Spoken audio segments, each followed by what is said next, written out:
Hi students, I welcome you all at Gills Mentor online e-learning channel। ਤੁਹਾਡਾ ਸਾਰਿਆਂ ਦਾ welcome ਹੈ ਜੀ Giles mentor ਦੇ ਚੈਨਲ ਦੇ ਉੱਤੇ। ਜਿੱਦਾਂ ਕਿ ਤੁਸੀਂ ਜਾਣਦੇ ਹੋ ਸਾਡਾ ਕੀ ਹੈ ਪੰਜਾਬ ਪਟਵਾਰੀ 2020 ਦਾ ਕੀ ਆਪਾਂ ਕੋਰਸ ਚਲਾਇਆ ਹੋਇਆ ਵਾ, ਜਿਹਦੇ ਵਿੱਚ ਤੁਹਾਨੂੰ ਕੀ ਹੈ ਹਰ ਦੇ ਲੈਕਚਰਸ ਦਿੱਤੇ ਜਾ ਰਹੇ ਨੇ। ਮੈਥਸ, ਜੀਕੇ, ਇੰਗਲਿਸ਼, ਕੰਪਿਊਟਰ, ਠੀਕ ਹੈ ਜੀ। ਜਿੱਦਾਂ ਕਿ ਤੁਸੀਂ ਜਾਣਦੇ ਹੋ जीके ਦਾ ਅਸੀਂ ਸਟੈਟਿਕ ਪੋਰਸ਼ਨ ਕੀ ਹੈ ਕਾਫੀ ਕਵਰ ਕਰ ਚੁੱਕੇ ਹੋਏ ਆ। ਡੇਲੀ ਆਪਾਂ ਤੁਹਾਨੂੰ ਰਿਵੀਜ਼ਨ ਵੀ ਕਰਵਾ ਰਹੀ ਹਾਂ ਮੈਂ ਤੁਹਾਨੂੰ। ਤੇ ਜਿੱਦਾਂ ਹੁਣ ਆਪਾਂ ਡਿਸਕਸ ਕੀਤਾ ਸੀ जीके ਦੇ ਵਿੱਚ ਆਪਾਂ 2 ਡੇਜ਼ ਸਟੈਟਿਕ ਕਰਾਂਗੇ, 2 ਦਿਨ ਆਪਾਂ ਪੰਜਾਬ जीके ਨੂੰ ਕਰਾਂਗੇ ਤੇ 2 ਦਿਨ ਆਪਾਂ ਕੀ ਕਰਾਂਗੇ ਕੋਈ ਆਪਾਂ ਜਿਵੇਂ ਮਾਡਰਨ ਹਿਸਟਰੀ ਕੀ ਹੈ ਸਟਾਰਟ ਕਰਾਂਗੇ ਪੂਰੇ ਡਿਟੇਲ ਦੇ ਵਿੱਚ। ਜੇ ਤੁਸੀਂ ਫ੍ਰੀ ਮੌਕ ਟੈਸਟ ਲੈਣਾ ਚਾਹੁੰਦੇ ਹੈਗੇ ਹੋ, ਈ ਬੁੱਕਸ ਲੈਣਾ ਚਾਹੁੰਦੇ ਹੋ ਜਾਂ ਸੈਕਸ਼ਨਲ ਟੈਕਸਟ ਲੈਣਾ ਚਾਹੁੰਦੇ ਹੋ ਤਾਂ ਤੁਸੀਂ ਸਾਡੀ ਵੈਬਸਾਈਟ www.gillsmentor.test.com ਨੂੰ ਵਿਜ਼ਿਟ ਕਰੋ ਤੇ ਉੱਥੇ ਤੁਹਾਨੂੰ ਕੀ ਹੈ ਸਾਰੀ ਕੀ ਹੈ ਵਧੇਰੀ ਜਾਣਕਾਰੀ ਮਿਲ ਜਾਏਗੀ। ਠੀਕ ਹੈ, ਇਸ ਸਾਈਟ ਨੂੰ ਇੱਕ ਵਾਰੀ ਖੋਲੋ ਤੇ ਦੇਖੋ ਕਿ ਤੁਹਾਨੂੰ ਕੀ ਨੀਡਡ ਹੈਗਾ ਵੈ ਆਪਣੇ ਐਗਜ਼ਾਮ ਦੀ ਅੱਛੀ ਪ੍ਰੈਪਰੇਸ਼ਨ ਲਈ। ਹਾਂਜੀ, ਅੱਜ ਆਪਾਂ ਸਟਾਰਟ ਕਰਨ ਜਾ ਰਹੇ ਹਾਂ ਮਾਡਰਨ ਹਿਸਟਰੀ। ਤੁਹਾਡਾ ਥਰਸਡੇ ਨੂੰ ਲੈਕਚਰ ਨਹੀਂ ਆ ਪਾਇਆ ਸੀ, ਥੋੜੀ ਮੈਂ ਬਿਜ਼ੀ ਸੀ, ਤੁਹਾਨੂੰ ਉਹਦੇ ਵਿੱਚ ਮੈਂ ਕਰਵਾਉਣੀ ਸੀ ਬੈਟਲਸ ਆਫ ਗੁਰੂ ਗੋਬਿੰਦ ਸਿੰਘ ਜੀ। ਠੀਕ ਹੈ, ਉਹ ਆਪਾਂ ਹੁਣ ਨੈਕਸਟ ਵੀਕ ਕਰਾਂਗੇ ਜਦੋਂ ਆਪਾਂ ਪੰਜਾਬ जीके ਦੇ ਲੈਕਚਰ ਕਰਾਂਗੇ। ਹੁਣ ਮੈਂ ਤੁਹਾਨੂੰ ਸ਼ੁਰੂ ਕਰਵਾ ਰਹੀ ਹਾਂ ਮਾਡਰਨ ਹਿਸਟਰੀ। ਮਾਡਰਨ ਹਿਸਟਰੀ ਨੂੰ ਮੈਂ ਪੂਰੀ ਡਿਟੇਲ ਦੇ ਵਿੱਚ ਕਰਾਵਾਂਗੇ। ਠੀਕ ਹੈ, ਪੂਰੀ ਡਿਟੇਲ ਵਿੱਚ, ਜੋ ਕਿ ਨਾ ਕਿ ਤੁਹਾਡੀ ਸਿਰਫ ਪੰਜਾਬ ਪਟਵਾਰੀ ਲਈ ਹੈਲਪਫੁਲ ਰਹੇਗੀ, ਬਲਕਿ ਤੁਹਾਡਾ ਕੋਈ ਵੀ PPSC ਐਗਜ਼ਾਮ ਹੋ ਜਾਏ, ਰੇਲਵੇ NTPC ਹੋ ਜਾਏ, ਕੋਈ ਵੀ ਐਗਜ਼ਾਮ ਚਾਹੇ ਸਟੇਟ ਲੈਵਲ ਦਾ ਚਾਹੇ ਸੈਂਟਰ ਲੈਵਲ ਦਾ, ਉੱਥੇ ਤੁਹਾਡੇ ਲਈ ਕੀ ਹੈ ਇਹ ਇੱਕ ਬਹੁਤ ਹੀ ਵਧੀਆ ਲੈਕਚਰਸ ਕੀ ਸਾਬਿਤ ਹੋਣਗੇ। ਪੂਰੀ ਡਿਟੇਲਸ ਦੇ ਵਿੱਚ ਕੀ ਹੈ ਮੈਂ ਕਰਾਵਾਂਗੀ। ਇੱਕ ਵਾਰੀ ਤੁਹਾਡੀ ਕੀ ਥਿਊਰੀ ਖਤਮ ਹੋ ਜਾਏਗੀ, ਫਿਰ ਮੈਂ ਕੁਐਸਚਨਸ ਲੈ ਕੇ ਆਵਾਂਗੀ। ਠੀਕ ਹੈ, ਕਿਉਂਕਿ ਸਾਨੂੰ ਪਤਾ ਸਾਡੇ ਕੋਲ ਟਾਈਮ ਹੈਗਾ, ਆਪਾਂ ਸਹੀ ਟਾਈਮ ਤੇ ਕੀ ਤਿਆਰੀ ਸ਼ੁਰੂ ਕਰ ਚੁੱਕੇ ਹੋਏ ਹਾਂ। ਠੀਕ ਹੈ, ਜੇ ਤੁਹਾਡਾ ਕੋਈ ਵੀ ਐਗਜ਼ਾਮ ਆ ਰਿਹਾ ਇਹ ਲੈਕਚਰਸ ਨੂੰ ਜ਼ਰੂਰ ਦੇਖੋ, ਲੈਕਚਰ ਨੂੰ ਸ਼ੇਅਰ ਕਰੋ, ਚੈਨਲ ਨੂੰ ਸਬਸਕ੍ਰਾਈਬ ਕਰੋ ਤੇ ਬੈਲ ਆਈਕਨ ਨੂੰ ਪ੍ਰੈਸ ਕਰੋ ਤਾਂ ਕਿ ਕੀ ਹੈ ਹਰ ਨਵੇਂ ਲੈਕਚਰ ਦੀ ਨੋਟੀਫਿਕੇਸ਼ਨ ਤੁਹਾਨੂੰ ਕੀ ਹੈ ਟਾਈਮ ਤੇ ਮਿਲੇ। ਹਾਂਜੀ, ਹੁਣ ਮਾਡਰਨ ਹਿਸਟਰੀ। ਮਾਡਰਨ ਹਿਸਟਰੀ ਕਿੱਥੋਂ ਦੀ 1857 ਤੋਂ ਲੈ ਕੇ 1947 ਤੱਕ ਆਪਾਂ ਇਹਦੇ ਵਿੱਚ ਜਿੰਨੇ ਵੀ ਇਵੈਂਟਸ ਹੋਏ ਨੇ, ਇੰਪੋਰਟੈਂਟ ਇਵੈਂਟਸ ਜੋ ਕਿ ਤੁਹਾਡੇ ਐਗਜ਼ਾਮ ਲਈ ਐਗਜ਼ਾਮਸ ਵਿੱਚ ਪੁੱਛੇ ਜਾਂਦੇ ਨੇ ਜਾਂ ਕਿ ਤੁਹਾਡੇ ਐਗਜ਼ਾਮਸ ਵਿੱਚ ਆਉਂਦੇ ਨੇ, ਇੱਕ ਇੱਕ ਚੀਜ਼ ਨੂੰ ਕੀ ਹੈ ਡਿਟੇਲ ਦੇ ਵਿੱਚ ਕੀ ਡਿਸਕਸ ਕਰਾਂਗੇ। ਹੁਣ ਮਾਡਰਨ ਹਿਸਟਰੀ ਤੇ ਪਹਿਲੇ ਵੀ ਆਪਾਂ ਕੀ ਕਰਦੇ ਹਾਂ ਬ੍ਰਿਟਿਸ਼ਰਸ ਆਏ ਸੀ ਆਪਣੇ, ਠੀਕ ਹੈ, ਇੰਡੀਆ ਦੇ ਵਿੱਚ। ਠੀਕ ਹੈ, ਬ੍ਰਿਟਿਸ਼ ਨੇ ਆ ਕੇ ਕੀ ਕੌਨਕੁਐਸਟ ਕੀਤਾ, ਮਤਲਬ ਜਦੋਂ ਲੜਿਆ ਉਹਨਾਂ ਨੇ ਕੀ ਕੌਨਕੁਐਸਟ ਕੀਤਾ, ਇੱਕ ਇੱਕ ਚੀਜ਼ ਕੀ ਡਿਟੇਲ ਦੇ ਵਿੱਚ ਕੀ ਆਪਾਂ ਸ਼ੁਰੂ ਕਰਨ ਜਾ ਰਹੇ ਹਾਂ। ਫਟਾਫਟ ਆਪਣੇ ਦੋਸਤਾਂ ਨੂੰ ਕੀ ਹੈ ਜਿਹੜੇ ਬੱਚੇ ਨਹੀਂ ਆਏ ਉਹਨਾਂ ਨੂੰ ਕੀ ਦੱਸ ਦਿਓ ਕਿ ਅੱਜ ਮਾਡਰਨ ਹਿਸਟਰੀ ਦਾ ਲੈਕਚਰ ਆ ਚੁੱਕਾ ਹੋਇਆ ਵਾ। ਠੀਕ ਹੈ, ਹੁਣ ਬ੍ਰਿਟਿਸ਼ ਨੇ ਕਿਹਨੂੰ ਕੀ ਕੌਨਕੁਐਸਟ ਕੀਤਾ ਸੀ। ਠੀਕ ਹੈ, ਸਭ ਤੋਂ ਪਹਿਲੇ ਯੂਰਪ, ਉਹਦੇ ਵਿੱਚ ਯੂਰਪੀਅਨ ਪਾਵਰਸ ਆ ਜਾਂਦੀਆਂ ਨੇ। ਯੂਰਪੀਅਨ ਪਾਵਰਸ ਵਿੱਚ ਜਿੱਦਾਂ ਡੱਚ, ਪੋਰਚੁਗੀਜ਼, ਫਰੈਂਚ। ਠੀਕ ਹੈ, ਪਹਿਲੇ ਕੀ ਹੈ ਉਹਨਾਂ ਨੇ ਇਹ ਚੀਜ਼ਾਂ ਨੂੰ ਕੌਨਕੁਐਸਟ ਕੀਤਾ। ਉਸ ਤੋਂ ਬਾਅਦ ਆਪਣੇ ਪ੍ਰਿੰਸਲੀ ਸਟੇਟਸ ਵਿੱਚ ਕੀ ਆਏਗਾ, ਕਿਹੜੀਆਂ ਸਟੇਟ ਆਉਂਦੀਆਂ ਨੇ ਪ੍ਰਿੰਸਲੀ ਸਟੇਟ ਦੇ ਵਿੱਚ, ਕਿਹੜੀਆਂ ਆਪਣੀਆਂ ਕੀ ਹੈ ਸਟੇਟ ਆਉਣਗੀਆਂ ਪ੍ਰਿੰਸਲੀ ਸਟੇਟ ਦੇ ਵਿੱਚ। ਕਿਹੜੀ ਆਏਗੀ, ਬੰਗਾਲ, ਮੈਸੂਰ। ਠੀਕ ਹੈ, ਉਸ ਤੋਂ ਬਾਅਦ ਮਰਾਠਾਸ। ਦੈਨ ਆਪਣਾ ਆ ਜਾਂਦੇ ਸਿੱਖੀਜ਼ਮ ਪੀਰੀਅਡ। ਠੀਕ ਹੈ, ਜੋ ਆਪਣਾ ਸਿੱਖੀਜ਼ਮ ਪੀਰੀਅਡ ਆ ਉਹ ਆਪਾਂ ਪੰਜਾਬ जीके ਦੇ ਵਿੱਚ ਕਵਰ ਕਰਾਂਗੇ। ਠੀਕ ਹੈ, ਬੰਗਾਲ, ਮੈਸੂਰ, ਮਰਾਠਾ ਆਪਾਂ ਇਹਦੇ ਵਿੱਚ ਹੀ ਕੀ ਹੈ ਕਵਰ ਕਰਾਂਗੇ। ਠੀਕ ਹੈ, ਬ੍ਰਿਟਿਸ਼ ਨੇ ਪਹਿਲੇ ਯੂਰਪੀਅਨ ਪਾਰ ਕਿਹਨੂੰ ਕੀਤਾ ਸੀਗਾ, ਪੋਰਚੁਗੀਜ਼ ਨੂੰ। ਕਿਹਨੂੰ ਕੀਤਾ, ਪੋਰਚੁਗੀਜ਼। ਹੁਣ ਇਹਦੇ ਵਿੱਚ ਆਪਾਂ ਇੰਪੋਰਟੈਂਟ ਚੀਜ਼ ਹੈ, ਪੋਰਚੁਗੀਜ਼ ਇੰਡੀਆ ਦੇ ਵਿੱਚ ਕਿਹੜੇ ਰੂਟ ਤੋਂ ਆਏ ਸੀ, ਕੁਐਸਚਨ ਆਉਂਦਾ ਹੈ ਕੇਪ ਆਫ ਗੁੱਡ ਹੋਪ ਤੋਂ। ਕਿਹਦੇ ਰੂਟ ਤੋਂ ਆਏ ਸੀ, ਕੇਪ ਆਫ ਗੁੱਡ ਹੋਪ ਤੋਂ ਕੀ ਹੈ ਪੋਰਚੁਗੀਜ਼ ਆਏ ਸੀ ਇੰਡੀਆ ਦੇ ਵਿੱਚ। ਸੌਰੀ ਇਹ ਈਅਰ ਗਲਤ ਹੈਗਾ ਵਾ 1498। ਠੀਕ ਹੈ, ਇਹ PPT ਵਿੱਚ ਸਾਨੂੰ ਕਰੈਕਟ ਕਰਕੇ ਆਏਗਾ। ਠੀਕ ਹੈ, ਕਿਉਂਕਿ ਬਹੁਤ ਹੀ ਇੰਪੋਰਟੈਂਟ ਹੈ। 1498 ਵਿੱਚ ਕੀ ਹੈ ਪੋਰਚੁਗੀਜ਼ ਭਾਰਤ ਵਿੱਚ ਆਏ ਸੀਗੇ, ਕਿਹੜੇ ਰੂਟ ਦੇ through, cape of good hop ਦੇ ਥਰੂ। ਕਿਹਦੀ ਮਦਦ ਨਾਲ ਆਏ ਸੀ, ਇੱਕ ਗੁਜਰਾਤ ਦੇ ਟ੍ਰੇਡਰ ਸੀ ਮਜਿਦ ਗੁਜਰਾਤੀ, ਉਹਦੀ ਹੈਲਪ ਦੇ ਨਾਲ ਕੀ ਹੈ ਪੋਰਚੁਗੀਜ਼ ਆਪਣੇ ਭਾਰਤ ਦੇ ਵਿੱਚ ਆਏ ਸੀ 1498 ਦੇ ਵਿੱਚ। ਹਿਸਟਰੀ ਮੈਂ ਇੱਦਾਂ ਕਰਾਵਾਂਗੀ ਤੁਸੀਂ ਬੋਰ ਵੀ ਨਾ ਹੋ, ਇੱਕ ਕਹਾਣੀ ਜੀ ਤੁਹਾਡੇ ਦਿਮਾਗ ਵਿੱਚ, ਇੱਕ ਸਟੋਰੀ ਤੁਹਾਡੇ ਦਿਮਾਗ ਵਿੱਚ ਕੀ ਫਿੱਟ ਹੋ ਜਾਏ। ਠੀਕ ਹੈ, ਇੱਦਾਂ ਕਰਨੀ ਆਪਾਂ। ਠੀਕ ਹੈ, 1498 ਵਿੱਚ ਤੇ ਸੀਰੀਅਲ ਆਰਡਰ ਵਿੱਚ ਕਰਾਂਗੇ, ਐ ਨਹੀਂ ਕਿ ਇੱਧਰ ਉੱਧਰ ਲੈ ਕੇ ਜਾਵਾਂਗੇ, ਬਿਲਕੁਲ ਸੀਕੁਐਂਸ ਵਿੱਚ ਕਰਾਵਾਂਗੇ ਮੈਂ ਤੁਹਾਨੂੰ। ਠੀਕ ਹੈ, 1498 ਵਿੱਚ। ਉਸ ਤੋਂ ਬਾਅਦ ਕੀ ਕੀਤਾ, 1503 ਵਿੱਚ ਕੀਆ ਪੋਰਚੁਗੀਜ਼ ਨੇ ਆਪਣਾ ਪਹਿਲਾ ਪੋਰਟ ਬਣਾਇਆ। ਕੀ ਬਣਾਇਆ, ਪਹਿਲਾ ਪੋਰਟ ਬਣਾਇਆ ਕਿੱਥੇ, ਕੈਲੀਕਟ ਕਿੱਥੇ ਆ, ਕੇਰਲਾ ਦੇ ਵਿੱਚ। ਕਿਹਦੀ ਪਰਮਿਸ਼ਨ ਦੇ ਨਾਲ, ਸਿਕੰਦਰ ਲੋਧੀ ਦੀ ਪਰਮਿਸ਼ਨ ਨਾਲ। ਸਿਕੰਦਰ ਲੋਧੀ ਨੇ ਕੀ ਹੈ ਪੋਰਚੁਗੀਜ਼ ਨੂੰ ਕੀ ਹੈ ਇਜਾਜ਼ਤ ਦਿੱਤੀ ਸੀਗੀ ਕਿ ਉਹ ਕੀ ਆਪਣਾ ਪੋਰਟ ਬਣਾ ਸਕਦੇ ਨੇ ਕਿੱਥੇ, ਕੈਲੀਕਟ ਦੇ ਵਿੱਚ। ਕਦੋਂ, 3 ਦੇ ਵਿੱਚ। ਤੇ ਕਿਹਦੀ ਮਦਦ ਨਾਲ ਬਣਾਇਆ ਸੀ? ਵਾਸਕੋ ਡੀ ਗਾਮਾ ਦੀ ਹੈਲਪ ਨਾਲ। ਤੁਹਾਨੂੰ ਪਤਾ ਨਾ ਵਾਸਕੋ ਡੀ ਗਾਮਾ ਆਪਣਾ ਆਇਆ, ਸਭ ਤੋਂ ਪਹਿਲੇ ਭਾਰਤ ਆਇਆ ਸੀਗਾ ਕੇਪ ਆਫ ਗੁੱਡ ਹੋਪ ਦੇ ਥਰੂ। ਠੀਕ ਹੈ, ਦੋ ਚੀਜ਼ਾਂ ਕਲੀਅਰ ਹੋ ਗਈਆਂ ਪੋਰਚੁਗੀਜ਼। ਫਿਰ 1510 ਵਿੱਚ ਕੀ ਹੈ, ਪੋਰਚੁਗੀਜ਼ ਨੇ ਕੀ ਹੈ ਆਪਣਾ ਬੇਸ ਬਣਾ ਲਿਆ ਸੀਗਾ ਗੋਆ ਦੇ ਵਿੱਚ, ਆਪਣਾ ਬੇਸ ਬਣਾਇਆ ਸੀ ਗੋਆ ਦੇ ਵਿੱਚ। ਜਦੋਂ ਵੀ ਪੋਰਚੁਗੀਜ਼ ਦਾ ਕੋਈ ਨਾਮ ਆਏਗਾ ਨਾ, ਇੱਕ ਨਾਮ ਹਮੇਸ਼ਾ ਯਾਦ ਰੱਖਣਾ, ਵਾਸਕੋ ਡੀ ਗਾਮਾ। ਇਹ ਨਾ ਸਿੰਪਲ ਇੱਕ ਸਟੈਟਿਕ ਚ ਆ ਜਾਂਦਾ। ਵਾਸਕੋ ਡੀ ਗਾਮਾ ਕੌਣ ਸੀ? ਇੱਕ ਪੋਰਚੁਗੀਜ਼ ਸੀ, ਇੱਕ ਫ੍ਰੈਂਚ ਸੀ, ਇੱਕ ਡਚ ਸੀ, ਕਿ ਇੱਕ ਬ੍ਰਿਟਿਸ਼ਰ ਸੀ। ਕੌਣ ਸੀ? ਇੱਕ ਪੋਰਚੁਗੀਜ਼ ਸੀਗੇ ਵਾਸਕੋ ਡੀ ਗਾਮਾ। ਠੀਕ ਹੈ, ਮੈਂ ਬਿਲਕੁਲ ਪ੍ਰੀਸਾਈਜ਼ ਦੇ ਵਿੱਚ ਤੁਹਾਨੂੰ ਮਾਡਰਨ ਹਿਸਟਰੀ ਕਰਾਣੀ ਹੈ। ਇੰਪੋਰਟੈਂਟ ਪੁਆਇੰਟਸ ਪੜ੍ਹਨ ਨੂੰ ਮਾਡਰਨ ਹਿਸਟਰੀ 10 ਬੁੱਕਸ ਪੜ੍ਹ ਲਓ, ਅਵੇਲੇਬਲ ਹੈਗੀਆਂ ਨੇ, ਜਾਓ ਤੇ ਉਹਨਾਂ ਨੂੰ ਪੜ੍ਹ ਲਓ। ਪਰ ਇੱਕ ਐਗਜ਼ਾਮ ਪੁਆਇੰਟ ਆਫ ਵਿਊ ਨਾਲ ਆਪਾਂ ਚੀਜ਼ਾਂ ਨੂੰ ਕਰਨਾ ਹੋਵੇ। ਠੀਕ ਹੈ, ਸਮਝ ਆਇਆ? ਉਸ ਤੋਂ ਬਾਅਦ ਸਭ ਤੋਂ ਇੰਪੋਰਟੈਂਟ 1612 ਦੇ ਵਿੱਚ ਕੀ ਹੈ, ਬੈਟਲ ਆਫ ਸਵਾਲੀ ਹੋਈ ਸੀ। ਕੁਐਸਚਨ ਆਉਂਦਾ ਬੈਟਲ ਆਫ ਸਵਾਲੀ ਕਦੋਂ ਹੋਈ ਸੀ? 1612 ਦੇ ਵਿੱਚ। ਕਿੱਥੇ ਹੋਈ ਸੀ? ਗੁਜਰਾਤ ਦੇ ਵਿੱਚ। ਕਿਹਦੇ ਵਿੱਚ ਹੋਈ ਸੀ? ਬ੍ਰਿਟਿਸ਼ਰਸ ਤੇ ਪੋਰਚੁਗੀਜ਼ ਦੇ ਵਿੱਚ। ਤੇ ਕੌਣ ਹਾਰਿਆ ਸੀ? ਪੋਰਚੁਗੀਜ਼ ਹਾਰੇ ਸੀ। ਤੇ ਜਦੋਂ ਪੋਰਚੁਗੀਜ਼ ਹਾਰੇ, ਉਹਨਾਂ ਨੂੰ ਕਿਹੜਾ ਏਰੀਆ ਮਿਲਿਆ? ਗੋਆ ਤੇ ਦਮਨ ਐਂਡ ਡਿਊ ਮਿਲਿਆ। ਕਿਹੜਾ ਏਰੀਆ ਮਿਲਿਆ? ਗੋਆ ਤੇ ਦਮਨ ਐਂਡ ਡਿਊ ਦਾ ਏਰੀਆ ਮਿਲਿਆ। ਠੀਕ ਹੈ, ਰਿਵੀਜ਼ਨ ਕਰਾਵਾਂ? ਚਲੋ, ਅਗਰ ਤੁਹਾਨੂੰ ਰਿਵੀਜ਼ਨ ਦੀ ਵੀ ਉਸੇ ਲੈਕਚਰ ਦੇ ਵਿੱਚ ਜ਼ਰੂਰਤ ਹੋਏਗੀ, ਮੈਨੂੰ ਤੁਸੀਂ ਕੀ ਹੈ ਦੱਸ ਦੇਣਾ। ਇੱਕ ਵਾਰੀ ਪੂਰਾ ਸਮਝਾ ਕੇ ਫਿਰ ਮੈਂ ਤੁਹਾਨੂੰ ਹੁਣ ਕਹਾਣੀ ਦੀ ਤਰ੍ਹਾਂ ਸੁਣਾਉਂਦੀ ਹਾਂ। ਇੱਥੇ ਦੇਖੋ, ਕਹਾਣੀ ਦੀ ਤਰ੍ਹਾਂ ਕੀ ਹੋਏਗਾ। 1498 ਵਿੱਚ ਪੋਰਚੁਗੀਜ਼ ਆਪਣੇ ਭਾਰਤ ਦੇ ਦੇਸ਼ ਵਿੱਚ ਆਏ, ਆਪਣੇ ਭਾਰਤ ਦੇਸ਼ ਵਿੱਚ ਆਏ ਕੇਪ ਆਫ ਗੁੱਡ ਹੋਪ ਦੇ ਥਰੂ। ਠੀਕ ਹੈ, ਕਿਹਦੇ through? Cape of good hop ਦੇ ਥਰੂ। ਇੱਕ ਗੁਜਰਾਤੀ ਟ੍ਰੇਡਰ ਸੀ ਜਿਹਦਾ ਨਾਮ ਕੀ ਸੀ? ਮਸਜਿਦ ਨਾਮ ਸੀਗਾ। ਉਹਨੇ ਕੀ ਹੈ, ਉਹਦੀ ਮਦਦ ਦੇ ਨਾਲ ਪੋਰਚੁਗੀਜ਼ ਆਪਣੇ ਭਾਰਤ ਵਿੱਚ ਆ ਗਏ। ਉਸ ਤੋਂ ਬਾਅਦ ਕੀ ਹੈ, 1503 ਦੇ ਵਿੱਚ ਉਹਨਾਂ ਨੇ ਆਪਣਾ ਪੋਰਟ ਬਣਾਇਆ ਕੈਲੀਕਟ ਦੇ ਵਿੱਚ। ਕੈਲੀਕਟ ਦੇ ਵਿੱਚ ਕਿਹਦੀ ਪਰਮਿਸ਼ਨ ਦੇ ਨਾਲ? ਸਿਕੰਦਰ ਲੋਧੀ ਦੀ ਪਰਮਿਸ਼ਨ ਨਾਲ। 1510 ਵਿੱਚ ਕੀ ਹੈ, ਉਹਨਾਂ ਨੇ ਆਪਣਾ ਬੇਸ ਬਣਾਇਆ ਗੋਆ ਦੇ ਵਿੱਚ ਬਣਾਇਆ।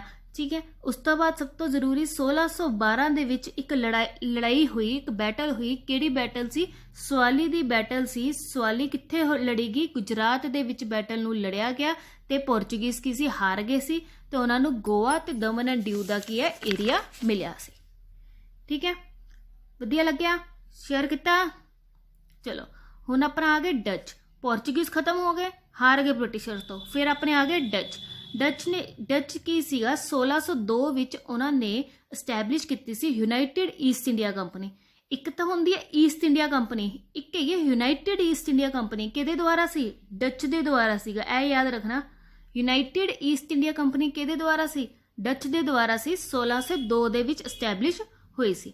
ਉਸ ਤੋਂ ਬਾਅਦ 1605 ਵਿੱਚ ਡਚ ਨੇ ਕੀ ਕੀਤਾ? ਆਪਣੀ ਪਹਿਲੀ ਫੈਕਟਰੀ ਬਣਾਈ। ਕਿੱਥੇ? ਮੁਸਲੀਪਟਨਮ ਦੇ ਵਿੱਚ। ਕਿੱਥੇ ਹੈਗੀ ਹੈ ਮੁਸਲੀਪਟਨਮ? ਆਂਧਰਾ ਪ੍ਰਦੇਸ਼ ਵਿੱਚ। 1605 ਦੇ ਵਿੱਚ। ਫਿਰ ਇਹਨਾਂ ਨੇ ਕੀ ਹੈ, ਆਪਣੀ ਦੂਜੀ ਫੈਕਟਰੀ ਬਣਾਈ ਅਗਲੇ ਹੀ ਸਾਲ, ਦੈਟ ਇਜ਼ 1606 ਦੇ ਵਿੱਚ।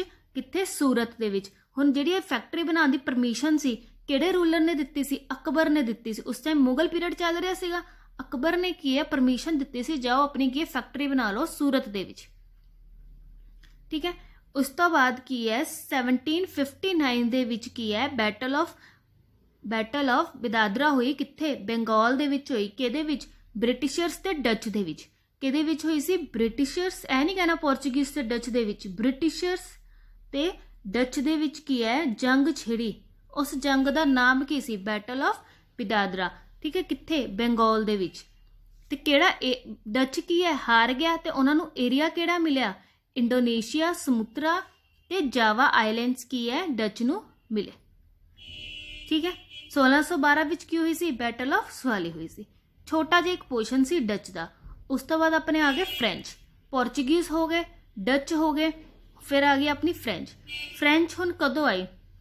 1664 ਦੇ ਵਿੱਚ ਕੀ ਹੈ, ਫ੍ਰੈਂਚ ਕੀ ਹੈ, ਮਤਲਬ ਆਪਣਾ ਫ੍ਰੈਂਚ ਜਿਹੜਾ ਆਪਣੀ ਹੁੰਦੀ ਆ। ਠੀਕ ਹੈ, ਫ੍ਰੈਂਚ ਕੀ ਆ, ਇੰਡੀਆ ਆਏ। ਫ੍ਰੈਂਚ ਆਪਣੇ ਇੰਡੀਆ ਆਏ, ਭਾਰਤ ਵਿੱਚ ਆਏ। ਕਿਹਦੀ ਪਰਮਿਸ਼ਨ ਦੇ ਨਾਲ? ਔਰੰਗਜ਼ੇਬ ਦੀ ਪਰਮਿਸ਼ਨ ਦੇ ਨਾਲ। ਔਰੰਗਜ਼ੇਬ ਨੇ ਫ੍ਰੈਂਚ ਨੂੰ ਕਿਹਾ ਤੁਸੀਂ ਸਾਡੇ ਭਾਰਤ ਵਿੱਚ ਕੀ ਹੈ, ਵੜ ਸਕਦੇ ਹੋ। ਠੀਕ ਹੈ, ਉਸ ਤੋਂ ਬਾਅਦ 1668 ਵਿੱਚ ਕੀ ਆ, ਪਹਿਲੀ ਫੈਕਟਰੀ ਬਣਾਈ ਸੂਰਤ ਵਿੱਚ ਤੇ ਦੂਜੀ ਬਣਾਈ ਮੁਸਲੀਪਟਨਮ ਕਿੱਥੇ ਆ? ਆਂਧਰਾ ਪ੍ਰਦੇਸ਼ ਦੇ ਵਿੱਚ ਬਣਾਈ। ਠੀਕ ਹੈ, ਪਹਿਲੀ ਫੈਕਟਰੀ ਬਣ ਗਈ ਤੇ ਦੂਜੀ ਵੀ ਫੈਕਟਰੀ ਬਣਾਤੀ। ਉਸ ਤੋਂ ਬਾਅਦ ਫ੍ਰੈਂਚ ਨੇ ਆਪਣੇ 2 ਬੇਸ ਵੀ ਬਣਾਏ। 2 ਬੇਸ ਕਿੱਥੇ ਬਣਾਏ? ਪੁੰਡੂਚੇਰੀ ਤੇ ਚੰਦਰ ਨਗਰ। ਚੰਦਰ ਨਗਰ ਕਿੱਥੇ? ਬੰਗਾਲ ਦੇ ਵਿੱਚ। 2 ਬੇਸ ਬਣਾਏ। ਪੋਰਚੁਗੀਜ਼ ਨੇ ਆਪਣਾ ਬੇਸ ਕਿੱਥੇ ਬਣਾਇਆ ਸੀ? ਗੋਆ ਦੇ ਵਿੱਚ। ਕਦੋਂ ਬਣਾਇਆ ਸੀ? 1510 ਦੇ ਵਿੱਚ ਬਣਾਇਆ ਸੀ। ਠੀਕ ਹੈ, 2 ਬੇਸ ਬਣਾਤੇ। ਕਲੀਅਰ ਹੋ ਗਿਆ। ਤੇ ਫ੍ਰੈਂਚ ਕੀ ਸੀਗੇ? ਹੌਲੀ ਹੌਲੀ ਕੀ ਆ ਭਾਰਤ ਦੇ ਵਿੱਚ ਫੈਲ ਰਹੇ ਸੀ, ਹਰ ਜਗ੍ਹਾ ਕੀ ਹੈ ਫ੍ਰੈਂਚ ਦੀ ਕੀ ਆ ਪਾਵਰ ਹੋ ਰਹੀ ਸੀ। ਤੇ ਇਸ ਕਰਕੇ ਬ੍ਰਿਟਿਸ਼ਰਸ ਨੇ ਕੋਲੋਂ ਇਹ ਦੇਖਿਆ ਨਹੀਂ ਗਿਆ। ਬ੍ਰਿਟਿਸ਼ਰਸ ਤੇ ਫ੍ਰੈਂਚ ਦੇ ਵਿੱਚ ਕੀ ਹੈ 3 ਵਾਰ ਹੋਈਆਂ। ਕਿੰਨੀਆਂ ਵਾਰ ਹੋਈਆਂ? 3 ਜੰਗਾਂ ਹੋਈਆਂ ਫ੍ਰੈਂਚ ਸੁਸਾਇਟੀ ਦੇ ਨਾਲ। ਤੇ ਉਹ ਜਿਹੜੀਆਂ ਵਾਰ ਨੂੰ ਆਪਾਂ ਕੀ ਕਹਿੰਦੇ ਆ ਕਾਰਨੈਟਿਕ ਵਾਰਸ ਕਿਹਾ ਜਾਂਦਾ ਉਹਨਾਂ ਨੂੰ। ਹਮੇਸ਼ਾ ਕੁਐਸਚਨ ਆ ਜਾਂਦਾ ਕਰਨੈਟਿਕ ਵਾਰਸ ਤੋਂ, 3 ਕਾਰਨੈਟਿਕ ਵਾਰਸ। ਇਹ ਕਿੱਥੇ ਕਿੱਥੇ ਹੋਈਆਂ ਸੀ? ਇਹ ਕਾਰਨੈਟਿਕ ਵਾਰਸ ਕਰਨਾਟਕਾ ਦੇ ਵਿੱਚ ਹੋਈਆਂ, ਕਰਨਾਟਕਾ, ਤਮਿਲਨਾਡੂ ਵਿੱਚ ਹੋਇਆ, ਕੇਰਲਾ ਦੇ ਵਿੱਚ ਹੋਇਆ। ਠੀਕ ਹੈ, ਸਾਊਥ ਜਿਹੜਾ ਆਪਣਾ ਸਾਊਥ ਦਾ ਆਂਧਰਾ ਪ੍ਰਦੇਸ਼ ਦਾ ਪਾਰਟ ਹੈ ਉੱਥੇ ਕੀ ਹੈ ਲੜਾਈਆਂ ਹੋਈਆਂ ਸੀ। ਇਹ ਲੜਾਈਆਂ ਦੇ ਬਾਰੇ ਦੱਸਣ ਤੋਂ ਪਹਿਲੇ ਹੁਣ ਆਪਾਂ ਫ੍ਰੈਂਚ ਤੇ ਡੱਚ ਨੂੰ ਇੱਕ ਵਾਰੀ ਦੇਖ ਲੈਂਦੇ ਹਾਂ ਤਾਂ ਕਿ ਕੀ ਹੈ ਤੁਹਾਨੂੰ ਦਿਮਾਗ 'ਚ ਸੈੱਟ ਹੋ ਜੇ, ਬਹਿ ਜੇ। ਡੱਚ ਕਦੋਂ ਆਏ? ਡੱਚ ਨੇ ਕੀ ਕੀਤਾ 1602 ਦੇ ਵਿੱਚ ਯੂਨਾਈਟਿਡ ਈਸਟ ਇੰਡੀਆ ਕੰਪਨੀ ਨੂੰ ਬਣਾਇਆ। ਉਸ ਤੋਂ ਬਾਅਦ 1605 ਵਿੱਚ ਤੇ 1606 ਵਿੱਚ 2 ਫੈਕਟਰੀਆਂ ਬਣਾਈਆਂ। 5 ਵਾਲੀ ਫੈਕਟਰੀ ਬਣਾਈ ਮੁਸਲੀਪਟਨਮ ਆਂਧਰਾ ਪ੍ਰਦੇਸ਼ ਦੇ ਵਿੱਚ। 6 ਵਿੱਚ ਕਿੱਥੇ ਬਣਾਈ? ਸੂਰਤ ਦੇ ਵਿੱਚ। ਕਿਹਦੀ ਪਰਮਿਸ਼ਨ ਦੇ ਨਾਲ? ਅਕਬਰ ਦੀ ਪਰਮਿਸ਼ਨ ਦੇ ਨਾਲ। ਠੀਕ ਹੈ, ਤੇ ਫਿਰ 1759 ਦੇ ਵਿੱਚ ਕੀ ਆ ਜੰਗ ਛਿੜ ਗਈ ਬ੍ਰਿਟਿਸ਼ਰਸ ਤੇ ਡੱਚ ਦੀ, ਤੇ ਡੱਚ ਕੀ ਸੀ ਹਾਰ ਗਏ ਸੀ। ਉਸ ਤੋਂ ਬਾਅਦ ਫ੍ਰੈਂਚ ਆਏ 1664 ਦੇ ਵਿੱਚ ਕੀ ਆ ਆਪਣੇ ਫ੍ਰੈਂਚ ਆਏ। ਕਿਹਦੀ ਪਰਮਿਸ਼ਨ ਦੇ ਨਾਲ? ਔਰੰਗਜ਼ੇਬ ਦੀ ਪਰਮਿਸ਼ਨ ਦੇ ਨਾਲ ਆਪਣੇ ਭਾਰਤ ਦੇਸ਼ ਵਿੱਚ ਆਏ। ਠੀਕ ਆ, ਉਹਦੇ ਤੋਂ ਬਾਅਦ ਕੀ ਹੋਇਆ 1668 ਵਿੱਚ 4 ਸਾਲਾਂ ਬਾਅਦ ਕੀ ਹੈ ਇਹਨਾਂ ਨੇ ਫੈਕਟਰੀ ਬਣਾਈ। ਪਹਿਲੀ ਬਣਾਈ ਸੂਰਤ ਵਿੱਚ ਤੇ ਦੂਜੀ ਬਣਾਈ ਮੁਸਲੀਪਟਨਮ ਦੇ ਵਿੱਚ। ਠੀਕ ਹੈ, ਉਸ ਤੋਂ ਬਾਅਦ 1674 ਦੇ ਵਿੱਚ ਕੀ ਹੈ 2 ਬੇਸ ਬਣਾਏ ਫ੍ਰੈਂਚ ਨੇ। ਪਹਿਲਾ ਬਣਾਇਆ ਪੁੰਡੂਚੇਰੀ ਵਿੱਚ, ਦੂਸਰਾ ਬਣਾਇਆ ਚੰਦਰ ਨਗਰ ਦੇ ਵਿੱਚ। ਕਿੱਥੇ? ਮਤਲਬ ਬੰਗਾਲ ਦੇ ਵਿੱਚ। ਫ੍ਰੈਂਚ ਕੀ ਆਪਣੇ ਦੇਸ਼ ਵਿੱਚ ਫੈਲ ਰਹੇ ਸੀ। ਬ੍ਰਿਟਿਸ਼ਰਸ ਦੇ ਨਾਲ ਉਹਨਾਂ ਦੀਆਂ 3 ਜੰਗਾਂ ਵਾਰ ਹੋਈਆਂ, ਜੰਗ ਹੋਈ ਤੇ ਉਹਨਾਂ ਨੂੰ ਕੀ ਕਿਹਾ ਜਾਂਦਾ ਵਾ 3 ਕਾਰਨੈਟਿਕ ਵਾਰਸ ਕੀ ਹੈ ਕਿਹਾ ਜਾਂਦਾ ਵਾ। ਯਾਦ ਰੱਖਣਾ ਕਾਰਨੈਟਿਕ ਵਾਰਸ। ਪਹਿਲੀ ਕਾਰਨੈਟਿਕ ਵਾਰ ਦੇ ਬਾਰੇ ਦੇਖੋ ਕਦੋਂ ਹੋਈ 1746 ਤੋਂ ਲੈ ਕੇ 1748 ਵਿੱਚ 8 ਤੱਕ। ਠੀਕ ਹੈ, 2 ਸਾਲ ਕੀ ਹੈ ਇਹ ਲੜਾਈ ਚੱਲੀ ਪਹਿਲੀ ਵਾਰ 46 ਤੋਂ ਲੈ ਕੇ 1746 to 1748 ਤੱਕ। ਠੀਕ ਹੈ, ਹੁਣ ਤੁਸੀਂ ਇੱਕ ਚੀਜ਼ 'ਚ ਕਨਫਿਊਜ਼ ਹੋਵੋਗੇ। ਤੁਹਾਨੂੰ ਮੈਂ ਕੀ ਕਿਹਾ ਸੀ 1759 ਵਿੱਚ ਕੀ ਹੈ ਬੈਟਲ ਆਫ ਬਿਡਾਦਰਾ ਹੋਈ ਸੀ। ਬਿਲਕੁਲ 1759 ਵਿੱਚ ਹੀ ਬੈਟਲ ਹੋਈ ਸੀਗੀ। ਕਿਹਦੇ ਨਾਲ? ਬ੍ਰਿਟਿਸ਼ਰ ਤੇ ਡੱਚ ਦੇ ਨਾਲ। ਇਹ ਚੀਜ਼ਾਂ ਯਾਦ ਰੱਖਣੀਆਂ। ਈਅਰਸ ਮੈਂ ਉਹੀ ਲਿਖੇ ਨੇ ਜੋ ਕਿ ਜ਼ਰੂਰੀ ਨੇ ਤੇ ਐਗਜ਼ਾਮ ਵਿੱਚ ਪੁੱਛੇ ਜਾਂਦੇ ਨੇ। ਈਅਰ ਰਿਲੇਟਿਡ ਪਟਵਾਰੀ ਦੇ ਵਿੱਚ ਪਿਛਲੇ ਵਾਰੀ ਜਦੋਂ ਪੇਪਰ ਹੋਇਆ ਸੀ ਬਹੁਤ ਵਾਰੀ ਕੁਐਸਚਨ ਆਇਆ ਸੀ। ਠੀਕ ਹੈ, ਦੇਖੋ ਹੁਣ ਇਹ ਪਹਿਲੀ ਵਾਰ ਹੋਈ, ਕਾਰਨ ਕੀ ਸੀ? ਕਿਸੇ ਜੰਗ ਦਾ ਕਾਰਨ ਤਾਂ ਹੁੰਦਾ ਹੀ ਆ। ਤੁਸੀਂ ਕਹੋਗੇ ਕਾਰਨ ਆ ਸੀ ਕਿ ਫ੍ਰੈਂਚ ਐਕਸਪੈਂਸ਼ਨ ਹੋ ਰਹੀ ਸੀ। ਇੱਕ ਕਾਰਨ ਤਾਂ ਤੁਸੀਂ ਇਹ ਕਹਿ ਸਕਦੇ ਹੋ, ਪਰ ਇੱਕ ਜਿਹੜਾ ਮੇਨ ਕਾਰਨ ਸੀਗਾ, ਮੁੱਦਾ ਮੇਨ ਸੀਗਾ 1744 ਦੇ ਵਿੱਚ ਕੀ ਹੈ ਡਿਊਪਲੈਕਸ ਨਾਮ ਇੱਕ ਫ੍ਰੈਂਚ ਬੰਦਾ ਹੁੰਦਾ ਸੀ। ਡਿਊਪਲੈਕਸ ਬਹੁਤ ਹੀ ਕਹਿ ਸਕਦੇ ਤੁਸੀਂ ਫ੍ਰੈਂਚ ਦੇ ਵਿੱਚ ਬਹੁਤ ਹੀ ਤਾਕਤਵਰ ਬੰਦਾ ਹੁੰਦਾ ਸੀ। ਡਿਊਪਲੈਕਸ ਨੂੰ ਕੀ ਹੈ 1662 ਦੇ ਵਿੱਚ ਨਾ ਗਵਰਨਰ ਅਪਾਇੰਟ ਕੀਤਾ ਗਿਆ ਸੀ ਫ੍ਰੈਂਚ ਕੰਪਨੀ ਦਾ। ਠੀਕ ਹੈ, ਕੀ ਅਪਾਇੰਟ ਕੀਤਾ ਗਿਆ ਸੀ? ਫ੍ਰੈਂਚ ਕੰਪਨੀ ਦਾ ਗਵਰਨਰ ਅਪਾਇੰਟ ਕੀਤਾ ਗਿਆ ਸੀਗਾ। ਡਿਊਪਲੈਕਸ ਨੇ ਕੀ ਕੀਤਾ ਮਦਰਾਸ ਨੂੰ ਕੈਪਚਰ ਕਰ ਲਿਆ ਜਿੱਥੇ ਕਿ ਬ੍ਰਿਟਿਸ਼ਰਸ ਟ੍ਰੇਡ ਕਰਦੇ ਸੀਗੇ। ਫਿਰ ਕੀ ਹੋਇਆ ਬ੍ਰਿਟਿਸ਼ਰਸ ਨੇ ਇਸ ਚੀਜ਼ ਦਾ ਬਦਲਾ ਲੈਣ ਲਈ ਅਟੈਕ ਕਰਤਾ ਪੁੰਡੂਚੇਰੀ ਤੇ। ਤੁਹਾਨੂੰ ਦੱਸਿਆ ਸੀਗਾ ਮੈਂ ਫ੍ਰੈਂਚ ਦਾ ਬੇਸਿਕ ਸੀਗਾ ਪੁੰਡੂਚੇਰੀ ਦੇ ਵਿੱਚ। ਪਰ ਕੀ ਹੈ ਫ੍ਰੈਂਚ ਨੇ ਬਹੁਤ ਹੀ ਵਧੀਆ ਡਿਫੈਂਸ ਕੀਤਾ ਤੇ ਇਹਦੇ ਵਿੱਚ ਫ੍ਰੈਂਚ ਜਿੱਤ ਗਈ। ਫ੍ਰੈਂਚ ਕੀ ਹੈ ਜਿੱਤ ਗਈ ਮਤਲਬ ਡਿਊਪਲੈਕਸ ਜਿੱਤ ਗਿਆ। ਜਿੱਥੇ ਡਿਊਪਲੈਕਸ ਜਿੱਤ ਗਿਆ ਮਤਲਬ ਉੱਥੇ ਫ੍ਰੈਂਚ ਕੰਪਨੀ ਜਿੱਤ ਗਈ ਤੇ ਬ੍ਰਿਟਿਸ਼ਰਸ ਕੀ ਸੀ ਹਾਰ ਗਏ ਸੀ। ਜਦੋਂ ਹਾਰ ਗਏ ਸੀ ਬ੍ਰਿਟਿਸ਼ਰ ਫਿਰ ਇੱਕ ਟ੍ਰੀਟੀ ਸਾਈਨ ਹੋਈ ਸੀ ਟ੍ਰੀਟੀ ਆਫ ਐਗਜ਼ਿਲਾ ਚੈਪਲ। ਕਦੋਂ? 1748 ਵਿੱਚ। ਪਹਿਲੇ ਕੀ ਹੁੰਦਾ ਸੀ ਕੋਈ ਦੇਖੋ ਹੁਣ ਵੀ ਕੋਈ ਵਾਰ ਹੁੰਦੀ ਹੈ ਨਾ ਉਸ ਤੋਂ ਬਾਅਦ ਕੋਈ ਟ੍ਰੀਟੀ ਸਾਈਨ ਹੁੰਦੀ ਹੈ ਤੇ ਉਹ ਟ੍ਰੀਟੀ ਦੇ ਨਾਮ ਤੁਹਾਨੂੰ ਵੈਰੀ ਇੰਪੋਰਟੈਂਟ ਹੈ। ਇਸ ਲਈ ਟ੍ਰੀਟੀ ਵੈਰੀ ਇੰਪੋਰਟੈਂਟ ਹੈ। ਤਿੰਨੋਂ ਕਾਰਨੈਟਿਕ ਵਾਰਸ ਦੇ ਵਿੱਚ ਜਿੰਨੀਆਂ ਵੀ ਟ੍ਰੀਟੀਜ਼ ਹੋਈਆਂ ਨਾ ਯਾਦ ਰੱਖਣੀਆਂ ਤੁਹਾਡਾ ਬਹੁਤ ਹੀ ਇੰਪੋਰਟੈਂਟ ਆ। 1748 ਵਿੱਚ ਕੀ ਹੋਈ ਟ੍ਰੀਟੀ ਆਫ ਐਗਜ਼ਿਲਾ ਚੈਪਲ ਕੀ ਆ ਸਾਈਨਡ ਹੋਈ। ਹੁਣ ਇਹ ਟ੍ਰੀਟੀ ਕੀ ਕਹਿੰਦਾ ਸੀ ਜਿਹੜਾ ਮਦਰਾਸ ਦੇ ਏਰੀਆ ਸੀ ਜੋ ਕਿ 1744 ਦੇ ਵਿੱਚ ਡਿਊਪਲੈਕਸ ਨੇ ਲੈ ਲਿਆ ਸੀਗਾ, ਕੈਪਚਰ ਕਰ ਲਿਆ ਸੀ ਜਿੱਥੇ ਕਿ ਬ੍ਰਿਟਿਸ਼ਰਸ ਟ੍ਰੇਡ ਕਰਦੇ ਸੀ, ਉਹ ਬ੍ਰਿਟਿਸ਼ਰਸ ਨੂੰ ਵਾਪਿਸ ਚਲਾ ਗਿਆ।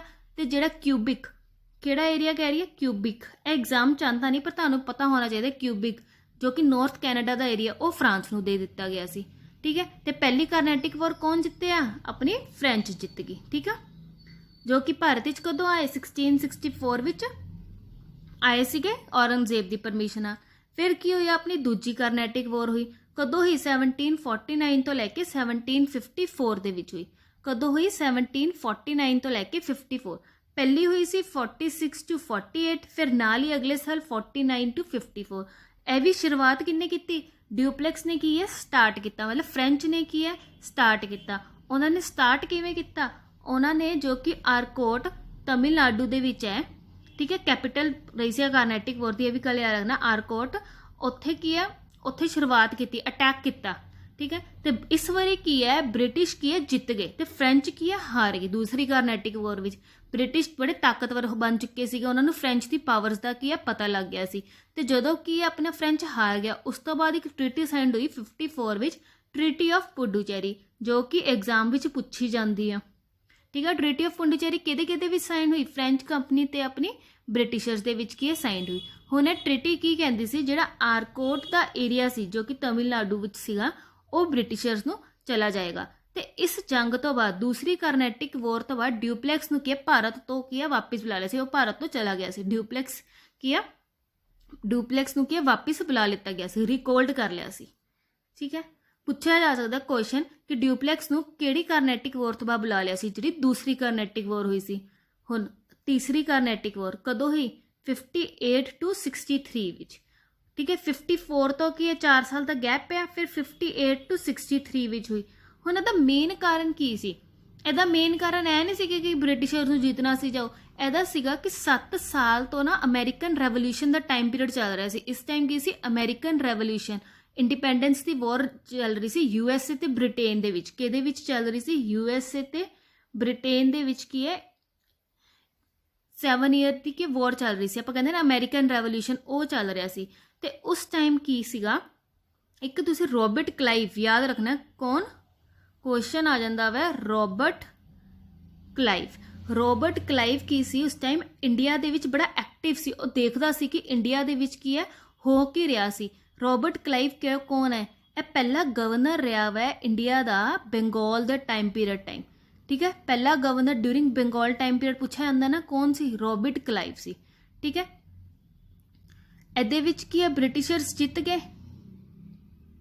तो एक ट्रीटी साइंड हुई, रॉबर्ट क्लाइव बड़ा एक्टिव, पहले एक मेरी गल सुनो, रॉबर्ट क्लाइव की सी बड़ा एक्टिव सी, ते उन्हें की किया करनाटका का एरिया ते बंगाल का एरिया जिहड़ा कि चंदन नगर फ्रेंच का बेस हुंदा सी, उन्होंने की कैप्चर कर लिया। फ्रांस हार गया, ठीक है, क्योंकि मेन उहदा बेस ही कर लिया। उस तो बाद की होया, एक ट्रीटी साइंड हुई। ट्रीटी साइंड होने तो पहले एक वॉर हुई, बहुत ही इंपॉर्टेंट वॉर हुई सी, जिस वॉर का की नाम है बैटल ऑफ वेंडीवॉश। 1760 विच बैटल ऑफ वेंडीवॉश किया लड़ी गई सी ब्रिटिशर्स ते फ्रांस दे विच। फिर फ्रांस की सी हार गया सी। उस तो बाद एक ट्रीटी साइंड हुई, treaty of Paris. Treaty signed हुई ट्रीटी ऑफ पेरिस। इस दे विच की होया, फ्रांस नूं किया, फ्रेंच कंपनी नूं किया पुंडीचेरी का एरिया देता, पुंडुचेरी का, ते बाकी सब किहदे कोल चला गया? ब्रिटिशर्स कोलों चला गया। बाकी सब किहदे कोल चला गया? ब्रिटिशर्स कोलों चला गया, ठीक है। यह पूरी कहानी सी अपनियां 3 कार्नैटिक वॉर्स दियां, अपनियां 3 जिहड़ियां फ्रेंच ते ब्रिटिशर्स दे विच की जिहड़ियां 3 जंगां होईयां, तीनों ट्रीटीज़ दे बारे तुहानूं पता होना चाहिदा वै, किहड़ी ट्रीटी किहड़े विच की साइन होई सीगी, ठीक है। बोरिंग लग रहा लैक्चर शॉर्ट ही रखा करांगे आपां। हुण आपां आ जांदे आ main British East India company. 25 तो 30 मिनट का लैक्चर रखा करांगे, क्योंकि हिस्टरी बोरिंग लगती है, पर तुहानूं पटवारी दे विच हिस्टरी काफ़ी अच्छे लैवल की आंदी है। तो तुहानूं मैं हुण मॉडर्न हिस्टरी इस तरह करा रही हाँ, तुसीं खुद बर खुद देख रहे हो कि तुहाडे PPSC का भी चाहे कोई एग्जाम आ जाए, कोई तुहाडा सेंटर लैवल का एग्जाम आ जाए, कोई स्टेट लैवल का एग्जाम आ जाए, आई गिव यू श्योरिटी इस तो बार क्वेश्चन नहीं आएगा जे तुसीं ये थ्योरी अच्छी तरह कर लोगे। क्वेश्चनस मैं करावांगी MCQ, घबराना नहीं, कितों होर नहीं करने, मैं ही करावांगी, क्योंकि कितों होर की नुकसान होएगा जब तक तुसीं एक बारी पूरी मॉडर्न हिस्टरी नहीं कर लोगे। तुहानूं इकट्ठे मिलणगे गिल्स मेंटोर, तुहानूं एक एक चीज़ कराएगा। एक बारी आपां कवर कर लिया अपनी थ्योरी मॉडर्न हिस्टरी की, जे MCQ ही करने तां भी दस देना, आपां कल्ले MCQs ते आ जावांगे, ठीक है। जे थ्योरी नाल करना तां भी दस देना, जिवें तुहाडी इच्छा हैगी आ, क्योंकि मैं ਤੁਹਾਨੂੰ ਬੈਨੀਫਿਟ ਹੋਣਾ ਚਾਹੀਦਾ, ਹਮੇਸ਼ਾ ਕਹਿੰਦੇ ਤੁਹਾਨੂੰ ਕੀ ਹੈ ਬੈਨੀਫਿਟ ਹੋਣਾ ਚਾਹੀਦਾ। ਹੁਣ ਆਪਣੀ ਆ ਗਈ ਬ੍ਰਿਟਿਸ਼ ਈਸਟ ਇੰਡੀਆ ਕੰਪਨੀ। ਇੱਕ ਆਪਾਂ ਗੱਲ ਕੀਤੀ ਸੀਗੀ ਯੂਨਾਈਟਿਡ ਈਸਟ ਇੰਡੀਆ ਕੰਪਨੀ, ਕੌਣ ਸੀ? ਡੱਚ ਸੀ। ਕਦੋਂ? 1602 ਦੇ ਵਿੱਚ ਬਣਾਈ ਸੀ ਉਹਨਾਂ ਨੇ ਯੂਨਾਈਟਿਡ ਈਸਟ ਇੰਡੀਆ ਕੰਪਨੀ। ਇਹ ਯਾਦ ਰੱਖਣਾ, United East India company Dutch ਦੀ ਸੀ, ਬ੍ਰਿਟਿਸ਼ ਈਸਟ ਇੰਡੀਆ ਕੰਪਨੀ ਜਾਂ ਕੱਲੀ ਈਸਟ ਇੰਡੀਆ ਕੰਪਨੀ ਅਗਰ ਆਉਂਦਾ ਤੇ ਉਹ ਬ੍ਰਿਟਿਸ਼ਰਸ ਦੀ ਹੁੰਦੀ ਆ। 1599 ਵਿੱਚ ਕੀ ਆ, ਬ੍ਰਿਟਿਸ਼ਰਸ ਕੀ ਆ ਲੈਂਡ ਦੇ ਥਰੂ, ਧਰਤੀ ਦੇ ਥਰੂ ਕੀ ਆ ਪਹਿਲੀ ਵਾਰੀ ਕੀ ਆ ਆਪਣੇ ਭਾਰਤ ਦੇਸ਼ ਵਿੱਚ ਆਏ। ਠੀਕ ਹੈ, ਉਸ ਤੋਂ ਬਾਅਦ ਵਾਪਿਸ ਚਲੇ ਗਏ ਸੀ। ਫਿਰ 1600 ਦੇ ਵਿੱਚ ਕੀ ਆ ਉਹ ਸੀ ਰੂਟ ਦੇ ਵਿੱਚ ਆਏ। ਕਿਹੜਾ ਰੂਟ ਚੱਕਿਆ ਸੀ ਉਹਨਾਂ ਨੇ? ਕੇਪ ਆਫ ਗੁੱਡ ਹੋਪ, ਜਿਹਦੇ ਥਰੂ ਪੋਰਚੁਗੀਜ਼ ਆਏ ਸੀਗੇ। ਵਾਸਕੋ ਡੀ ਗਾਮਾ ਵਾਲੇ ਪਤਾ ਹੈ ਨਾ, ਵਾਸਕੋ ਡੀ ਗਾਮਾ ਨੇ ਡਿਸਕਵਰ ਕੀਤਾ ਸੀ। ਉਸ ਤੋਂ ਬਾਅਦ ਕੀ ਹੋਇਆ 1600 ਦੇ ਵਿੱਚ ਜਿਹੜੀ ਆਪਣੀ ਕੁਈਨ ਐਲਿਜ਼ਾਬੈਥ ਸੀ ਉਹਨਾਂ ਨੇ ਕੀ ਹੈ ਚਾਰਟਰ ਬਣਾਇਆ। ਈਸਟ ਇੰਡੀਆ ਕੰਪਨੀ ਕੀ ਹੈ ਟ੍ਰੇਡ ਕਰ ਸਕਦੀ ਹੈ ਸਾਰੀ ਕੰਟਰੀਜ਼ ਦੇ ਵਿੱਚ ਜੋ ਕਿ ਈਸਟ ਆਫ ਬ੍ਰਿਟੇਨ ਦੇ ਵਿੱਚ ਰਹਿੰਦੀਆਂ ਨੇ। ਕੁਈਨ ਐਲਿਜ਼ਾਬੈਥ ਨੇ ਕਿਹਾ ਕਿ ਉਹ ਸਾਰੀ ਕੰਟਰੀਜ਼ ਵਿੱਚ ਕੀ ਆ ਈਸਟ ਇੰਡੀਆ ਕੰਪਨੀ ਟ੍ਰੇਡ ਕਰ ਸਕਦੀ ਹੈ। ਇੱਕ ਕੰਪਨੀ ਹੁੰਦੀ ਸੀ ਨਾ ਈਸਟ ਇੰਡੀਆ, ਇੱਕ ਕੰਪਨੀ ਹੁੰਦੀ ਸੀ, ਟ੍ਰੇਡ ਕਰ ਸਕਦੀ ਹੈ ਜਿੰਨੀਆਂ ਵੀ ਦੇਸ਼ ਨੇ ਈਸਟ ਆਫ ਬ੍ਰਿਟੇਨ ਦੇ ਵਿੱਚ ਰਹਿੰਦੀ ਹੈ। ਫਿਰ ਉਸ ਤੋਂ ਬਾਅਦ ਕੀ ਹੋਇਆ 1607 ਵਿੱਚ ਕੀ ਆ ਵਿਲੀਅਮ ਹੌਕਿੰਸ, ਸਭ ਤੋਂ ਪਹਿਲੇ ਵਿਲੀਅਮ ਹੌਕਿੰਸ ਨਾਮ ਯਾਦ ਰੱਖਣਾ ਵਾ। ਕਦੋਂ ਆਏ? 1607 ਵਿੱਚ ਜਹਾਂਗੀਰ ਦੇ ਕੋਰਟ ਵਿੱਚ ਵਿਜ਼ਿਟ ਕੀਤਾ। ਕੀ ਕੀਤਾ? ਜਹਾਂਗੀਰ ਦੇ ਕੋਰਟ ਵਿੱਚ ਗਏ। ਠੀਕ ਹੈ, 1607 ਵਿੱਚ। ਠੀਕ ਹੈ, ਜਹਾਂਗੀਰ ਕੋਲੋਂ ਗਏ। ਫਿਰ 1609 ਦੇ ਵਿੱਚ ਜਹਾਂਗੀਰ ਨੇ ਕੀ ਆ ਉਹਨਾਂ ਨੂੰ ਕੀ ਦਿੱਤੀ? ਪਰਮਿਸ਼ਨ ਦਿੱਤੀ ਕਿ ਉਹ ਆਪਣਾ ਪੋਰਟ ਬਣਾ ਸਕਦੇ ਨੇ ਸੂਰਤ ਵਿੱਚ। ਕੀ ਦਿੱਤੀ? ਪਰਮਿਸ਼ਨ ਦਿੱਤੀ। ਠੀਕ ਹੈ, ਪਰਮਿਸ਼ਨ ਦਿੱਤੀ। ਤੇ ਉਸ ਤੋਂ ਬਾਅਦ 1613 ਵਿੱਚ ਕੀ ਆ ਉਹਨਾਂ ਨੇ ਬ੍ਰਿਟਿਸ਼ਰਸ ਨੇ ਆਪਣਾ ਪਹਿਲਾ ਪੋਰਟ ਬਣਾ ਲਿਆ ਸੂਰਤ ਵਿੱਚ। ਕੁਐਸਚਨ ਆਉਂਦਾ ਵਾ ਬ੍ਰਿਟਿਸ਼ਰਸ ਨੇ ਆਪਣਾ ਪਹਿਲਾ ਪੋਰਟ ਕਿੱਥੇ ਬਣਾਇਆ? ਸੂਰਤ ਵਿੱਚ। ਕਦੋਂ ਬਣਾਇਆ? 1613 ਦੇ ਵਿੱਚ ਬਣਾਇਆ। ਠੀਕ ਹੈ, ਵਿਲੀਅਮ ਹੌਕਿੰਸ ਕੀ ਆ ਜਹਾਂਗੀਰ ਤੋਂ ਪਰਮਿਸ਼ਨ ਲੈ ਕੇ ਆਇਆ ਸੀ ਪੋਰਟ ਬਣਾਉਣ ਦੀ ਸੂਰਤ ਦੇ ਵਿੱਚ। 3 ਸਟੇਟ ਹੋ ਗਈ ਆਪਣੀਆਂ ਯਾਰ। ਫਿਰ 1615 ਦੇ ਵਿੱਚ ਕੀ ਆ ਥੋਮਸ ਰॉय, ਦੂਸਰਾ ਨਾਮ, ਇੱਕ ਨਾਮ ਯਾਦ ਰੱਖਣਾ ਵਿਲੀਅਮ ਹੌਕਿੰਸ, ਦੂਸਰਾ ਥੋਮਸ ਰॉय ਜਹਾਂਗੀਰ ਦੇ ਕੋਰਟ ਵਿੱਚ ਗਿਆ ਤੇ ਟ੍ਰੇਡ ਦੀ ਪਰਮਿਸ਼ਨ ਲੈ ਕੇ ਆਇਆ। ਪਹਿਲੇ ਕੀਤੀ ਸੀ ਪੋਰਟ ਬਣਾਉਣ ਦੀ ਪਰਮਿਸ਼ਨ, ਫਿਰ ਕਾਰੋਬਾਰ ਕਰਨ ਦੀ ਪਰਮਿਸ਼ਨ। ਟ੍ਰੇਡ ਸਮਝਿਆ, ਕਾਰੋਬਾਰ ਕਰਨ ਦੀ ਕੀ ਆ ਪਰਮਿਸ਼ਨ ਲੈਣ ਗਿਆ ਜਹਾਂਗੀਰ ਦੇ ਕੋਰਟ ਵਿੱਚ। ਠੀਕ ਹੈ, ਪਰਮਿਸ਼ਨ ਮਿਲ ਗਈ, ਅਸੈਪਟ में ਹੋ ਗਈ ਸੀਗੀ, accepted permission of trade. Jahangir ਨੇ ਕਿਹਾ ਠੀਕ ਆ ਤੁਸੀਂ ਕੀ ਕਾਰੋਬਾਰ ਕਰ ਸਕਦੇ ਹੋ, ਟ੍ਰੇਡ ਕਰ ਸਕਦੇ ਹੋ। ਤੇ ਫਿਰ ਉੱਥੇ ਕੀ ਹੈ ਇੱਕ ਟ੍ਰੇਡਿੰਗ ਸੈਂਟਰ ਬਣਾਇਆ ਗਿਆ ਮੁਸਲੀਪਟਨਮ ਦੇ ਵਿੱਚ। ਕਿੱਥੇ? ਆਂਧਰਾ ਪ੍ਰਦੇਸ਼, ਮੁਸਲੀਪਟਨਮ ਦੇ ਵਿੱਚ ਹੀ 1615 ਵਿੱਚ ਕੀ ਹੈ ਇੱਕ ਸੈਂਟਰ ਬਣ ਗਿਆ। ਫਿਰ 1619 ਵਿੱਚ ਉਹਨਾਂ ਨੇ ਕੀ ਆ ਆਪਣੀ ਪਹਿਲੀ ਫੈਕਟਰੀ ਬਣਾ ਲਈ ਸੂਰਤ ਵਿੱਚ। ਪਹਿਲਾ ਪੋਰਟ ਤੇ ਪਹਿਲੀ ਫੈਕਟਰੀ ਬਣੀ ਸੂਰਤ ਵਿੱਚ ਬ੍ਰਿਟਿਸ਼ਰਸ ਦੀ। 1613 ਵਿੱਚ ਕੀ ਕੀਤਾ? ਪੋਰਟ ਬਣਾਇਆ। 1619 ਵਿੱਚ ਸੂਰਤ ਵਿੱਚ ਕੀ ਕਰਤੀ? ਫੈਕਟਰੀ ਬਣਾਤੀ। ਫੈਕਟਰੀ ਬਣ ਗਈ। ਠੀਕ ਹੈ, ਉਸ ਤੋਂ ਬਾਅਦ ਕੀ ਹੋਇਆ 1662 ਦੇ ਵਿੱਚ ਬ੍ਰਿਟਿਸ਼ਰਸ ਨੂੰ ਨਾ ਬੰਬੇ ਸੀਗਾ ਉਦੋਂ, ਮੁੰਬਈ ਨਹੀਂ ਬੰਬੇ ਕਹਿੰਦੇ ਸੀ, ਡੋਰੀ ਦੀ ਤਰ੍ਹਾਂ ਮਿਲਿਆ ਸੀ, ਮਤਲਬ ਦਹੇਜ ਦੀ ਤਰ੍ਹਾਂ ਪੋਰਚੁਗੀਜ਼ ਤੋਂ। ਠੀਕ ਹੈ, ਪੋਰਚੁਗੀਜ਼ ਤੋਂ ਇਹ ਕੁਐਸਚਨ ਬਹੁਤ ਵਾਰੀ ਆਉਂਦਾ ਹੈ। ਬ੍ਰਿਟਿਸ਼ਰਸ ਨੂੰ ਐਜ਼ ਅ ਡੋਰੀ ਫਰੋਮ ਪੋਰਚੁਗੀਜ਼ ਕੀ ਮਿਲਿਆ ਸੀ? ਬੰਬੇ ਮਿਲਿਆ ਸੀਗਾ, ਹੈ ਨਾ, ਬੰਬੇ ਮਿਲਿਆ ਸੀ ਦਹੇਜ ਦੀ ਤਰ੍ਹਾਂ ਪੋਰਚੁਗੀਜ਼ ਤੋਂ। ਠੀਕ ਹੈ, ਅੱਜ ਆਪਾਂ ਕੀ ਹੈ ਇੱਥੇ ਤੱਕ ਹੀ ਸੀਮਿਤ ਰਹਿੰਦੇ ਹਾਂ। ਉਸ ਤੋਂ ਬਾਅਦ ਆਪਾਂ ਦੇਖਾਂਗੇ ਕਿ ਬ੍ਰਿਟਿਸ਼ਰਸ ਨੇ ਆਪਣੀ ਪ੍ਰਿੰਸਲੀ ਸਟੇਟਸ ਨੂੰ, ਜਿੱਦਾਂ ਮੈਂ ਤੁਹਾਨੂੰ ਦੱਸਿਆ ਸੀ ਕਿਹੜੀ ਪ੍ਰਿੰਸਲੀ ਸਟੇਟਸ, ਬੰਗਾਲ, ਮੈਸੂਰ, ਮਰਾਠਾ। ਠੀਕ ਹੈ, ਸਿੱਖੀਜ਼ਮ ਵਾਲਾ ਤਾਂ ਆਪਾਂ ਉਹਦੇ ਵਿੱਚ ਕਰ ਲਾਂਗੇ, ਐਂਗਲੋ ਸਿੱਖ ਵਾਰਸ ਹੋਈਆਂ ਸੀਗੀਆਂ ਉਹ ਆਪਾਂ ਪੰਜਾਬ ਜੀਕੇ 'ਚ ਕਵਰ ਕਰਾਂਗੇ। ਠੀਕ ਹੈ, ਬੰਗਾਲ, ਮੈਸੂਰ, ਮਰਾਠਾ ਨੂੰ ਕੀ ਆ ਕਿਵੇਂ ਜਿੱਤਿਆ ਸੀਗਾ। ਠੀਕ ਹੈ, ਕਿਵੇਂ ਉਹਨਾਂ ਤੇ ਕੀ ਆ ਕਬਜ਼ਾ ਕੀਤਾ ਸੀਗਾ।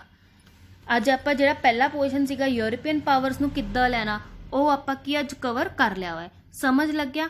ਲੈਕਚਰ ਪਸੰਦ ਆਇਆ ਵਾ? ਅਗਰ ਚਾਹੁੰਦੇ ਹੋ ਕਿ ਇਸੇ ਤਰ੍ਹਾਂ ਐਜ਼ ਅ ਥਿਊਰੀ ਦੀ ਤਰ੍ਹਾਂ ਡਿਟੇਲ ਦੇ ਵਿੱਚ ਲੈਕਚਰਸ ਕਰਾਵਾਂ ਤੇ ਉਸ ਤੋਂ ਬਾਅਦ ਤੁਹਾਨੂੰ ਮੈਂ ਕੁਐਸਚਨਸ ਕਰਾਵਾਂ, ਉਹ ਕਰ ਲਵਾਂਗੇ, ਉਵੇਂ ਕਰ ਲਵਾਂਗੇ। ਠੀਕ ਹੈ, ਪੂਰੀ ਡਿਟੇਲ ਵਿੱਚ ਕੁਐਸਚਨਸ ਵੀ ਕਰਾਵਾਂਗੇ। ਅਗਰ ਚਾਹੁੰਦੇ ਹੋ ਕਿ ਆਪਾਂ ਸਿੱਧਾ ਕੁਐਸਚਨਸ ਹੀ ਕਰੀਏ, ਇਹ ਥਿਊਰੀ 'ਚ ਤੁਹਾਨੂੰ ਮਜ਼ਾ ਨਹੀਂ ਆ ਰਿਹਾ ਤਾਂ ਆਪਾਂ ਸਿੱਧਾ ਕੁਐਸਚਨਸ ਕਰ ਲਵਾਂਗੇ। ਪਰ ਮੈਂ ਇੱਕ ਗੱਲ ਕਹਾਂਗੀ, ਥਿਊਰੀ ਨਾਲ ਕੀ ਹੋਏਗਾ ਤੁਹਾਡੇ ਦਿਮਾਗ ਦੇ ਵਿੱਚ ਚੀਜ਼ਾਂ ਸੈੱਟ ਰਹਿਣਗੀਆਂ। ਸਿਰਫ ਇਸ ਇੱਕ ਪਟਵਾਰੀ ਦੇ ਐਗਜ਼ਾਮ ਲਈ ਨਹੀਂ, ਹਰ ਐਗਜ਼ਾਮ ਲਈ, ਇੱਕ ਐਗਜ਼ਾਮ ਲਈ ਤੁਹਾਡੇ ਲਈ ਇਹ ਚੀਜ਼ਾਂ ਕੀ ਹੈ ਤੁਹਾਡੇ ਮਾਈਂਡ ਵਿੱਚ ਕੀ ਹੈ ਬਿਲਕੁਲ ਸੈੱਟ ਬੈਠ ਜਾਣਗੀਆਂ। ਅੱਛਾ ਲੱਗੇਗਾ, ਤੁਸੀਂ ਖੁਦ ਦੇਖੋਗੇ, ਨੋਟਿਸ ਕਰੋਗੇ ਕਿ ਤੁਹਾਡੀ ਹਿਸਟਰੀ ਇੰਪਰੂਵ ਹੋ ਰਹੀ ਹੈ। ਠੀਕ ਹੈ, ਲੈਕਚਰ ਪਸੰਦ ਆਇਆ ਵਾ, ਲੈਕਚਰ ਨੂੰ ਲਾਈਕ ਐਂਡ ਸ਼ੇਅਰ ਕਰਨਾ ਵਾ। ਤੁਹਾਡੇ ਲਾਈਕ ਐਂਡ ਸ਼ੇਅਰ ਦੇ ਨਾਲ ਕੀ ਹੈ ਮੈਨੂੰ ਕੀ ਹੈ ਮੋਟੀਵੇਸ਼ਨ ਮਿਲਦੀ ਹੈ। ਤੇ ਕਮੈਂਟ ਬਾਕਸ ਵਿੱਚ ਤੁਸੀਂ ਮੈਨੂੰ ਦੱਸਣਾ ਹੈ ਕਿ ਹਾਂਜੀ ਮੈਮ ਤੁਸੀਂ ਇਸ ਤਰ੍ਹਾਂ ਨਾਲ ਕਿ ਸਾਨੂੰ ਕੁਐਸਚਨਸ ਕਰਾਓ। ਅੱਜ ਮੈਂ ਤੁਹਾਨੂੰ ਕੀ ਹੈ ਐਜ਼ ਅ ਟੈਸਟ ਕੀ ਕੁਐਸਚਨ ਦਿੱਤੇ, ਨੈਕਸਟ ਲੈਕਚਰ ਤੋਂ ਮੈਂ ਤੁਹਾਨੂੰ as a 5 to 10 questions options ਨਹੀਂ ਦੇਵਾਂਗੀ, ਡਾਇਰੈਕਟ ਕੁਐਸਚਨਸ ਪੁੱਛਾਂਗੀ ਤੇ ਉਹਨਾਂ ਦੇ ਆਨਸਰਸ ਤੁਸੀਂ ਮੈਨੂੰ ਕਮੈਂਟ ਬਾਕਸ ਵਿੱਚ ਦੇਵੋਗੇ। ਠੀਕ ਹੈ, ਚਲੋ 2 ਕੁਐਸਚਨਸ ਅੱਜ ਮੈਂ ਪੁੱਛ ਲੈਂਦੀ ਹਾਂ। 2 ਕੁਐਸਚਨ ਹੈ। ਪਹਿਲਾ ਕੁਐਸਚਨ, ਬੈਟਲ ਆਫ ਸਵਾਲੀ ਕਿਹੜੇ ਈਅਰ ਵਿੱਚ ਹੋਈ ਸੀ? ਠੀਕ ਹੈ, ਬੈਟਲ ਆਫ ਸਵਾਲੀ ਕਿਹੜੇ ਈਅਰ ਦੇ ਵਿੱਚ ਹੋਈ ਸੀਗੀ? ਠੀਕ ਹੈ। ਦੂਸਰਾ ਕੁਐਸਚਨ ਹੈ, ਡੱਚ ਨੂੰ ਕਿੰਨੇ ਪਰਮਿਸ਼ਨ ਦਿੱਤੀ ਸੀ ਫੈਕਟਰੀ ਬਣਾਉਣ ਦੀ ਸੂਰਤ ਦੇ ਵਿੱਚ? ਕੀ ਕੁਐਸਚਨ ਹੈ? ਡੱਚ ਨੂੰ ਕਿਹੜੇ ਰੂਲਰ ਨੇ ਪਰਮਿਸ਼ਨ ਦਿੱਤੀ ਸੀ ਸੂਰਤ ਵਿੱਚ ਫੈਕਟਰੀ ਬਣਾਉਣ ਲਈ? ਠੀਕ ਹੈ, ਇਹ 2 ਕੁਐਸਚਨਸ ਦੇ ਆਨਸਰਸ ਤੁਸੀਂ ਮੈਨੂੰ ਕੀ ਹੈ ਕਮੈਂਟ ਬਾਕਸ ਦੇ ਵਿੱਚ ਕਮੈਂਟ ਕਰਕੇ ਦੱਸਣੇ ਨੇ, ਤਾਂ ਕਿ ਤੁਹਾਨੂੰ ਵੀ ਮੈਨੂੰ ਵੀ ਪਤਾ ਲੱਗੇ ਕਿ ਤੁਹਾਨੂੰ ਕੀ ਹੈ ਲੈਕਚਰ ਪਸੰਦ ਆਇਆ ਵਾ। ਠੀਕ ਹੈ, ਹੁਣ ਆਪ ਲੈਕਚਰ ਨੂੰ ਲਾਈਕ ਤੇ ਸ਼ੇਅਰ ਕਰਨਾ ਨਾ ਭੁੱਲਣਾ। ਨੈਕਸਟ ਲੈਕਚਰ ਵੀ ਹੁਣ ਹੈ ਮਾਡਰਨ ਹਿਸਟਰੀ ਦੇ ਲੈਕਚਰਸ ਤੁਸੀਂ ਇੱਕ ਸੀਰੀਅਲ ਆਰਡਰਸ ਦੇਖਣੇ, ਵਿੱਚ ਦੇਖੋਗੇ ਕੋਈ ਮਜ਼ਾ ਨਹੀਂ ਆਊਗਾ। ਫਸਟ ਲੈਕਚਰ ਤੋਂ ਲੈ ਕੇ ਜਦ ਤੱਕ ਆਪਣੀ ਪੂਰੀ ਮਾਡਰਨ ਹਿਸਟਰੀ ਕਵਰ ਨਹੀਂ ਹੋ ਜਾਂਦੀ, ਇਹਨੂੰ ਕੀ ਹੈ ਤੁਸੀਂ ਬਿਲਕੁਲ ਕੀ ਆ ਵਿੱਚ ਛੱਡ ਕੇ ਨਹੀਂ ਜਾਣਾ। ਆਈ ਪ੍ਰੋਮਿਸ ਯੂ, ਜਿਸ ਦਿਨ ਲਾਸਟ ਲੈਕਚਰ ਹੋਏਗਾ ਤੁਸੀਂ ਖੁਦ ਕਹੋਗੇ ਮੈਮ ਥੈਂਕ ਯੂ, ਤੁਸੀਂ ਸਾਨੂੰ ਮਾਡਰਨ ਹਿਸਟਰੀ ਇੰਨੀ ਵਧੀਆ ਤਰ੍ਹਾਂ ਕਰਵਾਤੀ ਹੈ। ਅਗਰ ਕੁਝ ਹੋਰ ਤੁਸੀਂ ਚੇਂਜ ਕਰਨਾ ਚਾਹੁੰਦੇ ਹੋ ਤਾਂ ਕਮੈਂਟ ਬਾਕਸ ਵਿੱਚ ਕਮੈਂਟ ਕਰਨਾ ਨਾ ਭੁੱਲਣਾ। ਠੀਕ ਹੈ, ਚਲੋ ਸਤਿ ਸ਼੍ਰੀ ਅਕਾਲ ਜੀ ਸਾਰਿਆਂ ਨੂੰ।